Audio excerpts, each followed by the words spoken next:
December മാസത്തിലെ തണുപ്പിലായിരുന്നു ജമ്മുവിലെ വൈഷ്ണോ ദേവി ടെമ്പിളിലേക്കുള്ള ഞങ്ങളുടെ ഈ യാത്ര. ഖത്രയിൽ നിന്ന് ഏകദേശം 13-15 കിലോമീറ്റർ ട്രക്ക് ചെയ്തിട്ടാണ് ക്ഷേത്രത്തിലേക്ക് എത്തിച്ചേർന്നത്. കുറേ ദൂരം നടന്ന് തളർന്നിട്ടാണ് നിങ്ങൾ ഈ കാണുന്ന കുതിര സവാരി ഞങ്ങൾ ചൂസ് ചെയ്തത്. പക്ഷെ ഫുള്ള് വഴിയും നടന്നു പോകുന്ന ഒത്തിരി ആൾക്കാരെ നമുക്ക് കാണാൻ പറ്റും.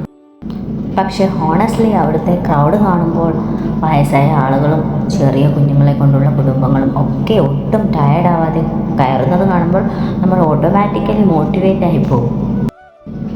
സത്യത്തിൽ ആ വഴി ഫുൾ എസ്തറ്റിക് വ്യൂ ആയിരുന്നു. ഒരു സൈഡിൽ മലകൾ, മഞ്ഞും തണുത്ത കാറ്റും. ഡിസംബർ ആയതുകൊണ്ട് തന്നെ കോൾഡ് നല്ല ഹെവി ആയിരുന്നു. പക്ഷെ മോർണിംഗിൽ നമുക്ക് അത്രയ്ക്ക് അനുഭവപ്പെടുത്തില്ലെങ്കിലും രാത്രിയിൽ നല്ല കോൾഡ് അനുഭവപ്പെട്ടിട്ടുണ്ടായിരുന്നു.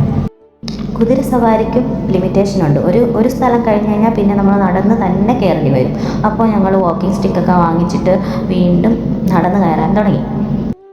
ഇടയ്ക്ക് റെസ്റ്റ് എടുത്തും ഫോട്ടോസ് എടുത്തും കുഞ്ഞു കുഞ്ഞു ഷോപ്സൊക്കെ ഉണ്ട് പോകുന്ന വഴിയിൽ. അവിടെ നമ്മൾ വെള്ളവും ടീയും ഒക്കെ കുടിച്ച് കുറച്ച് എനർജിക്ക് ആക്കി അങ്ങനെ നടന്ന് നമ്മൾ മുകളിലെത്തിയപ്പോഴത്തേക്കും രാത്രി ആയിട്ടുണ്ടായിരുന്നു. അങ്ങനെ നമ്മൾ അവസാന ക്ഷേത്രത്തിൽ എത്തിച്ചേർന്നു. അവിടെ ഫോൺ അലൗഡല്ല. ഫുൾ ടയേർഡ് ബോഡി പെയിൻ ആയിരുന്നെങ്കിലും യാത്രയുടെ ഫീൽ ലൈഫ് ടൈം മെമ്മറിയാണ്.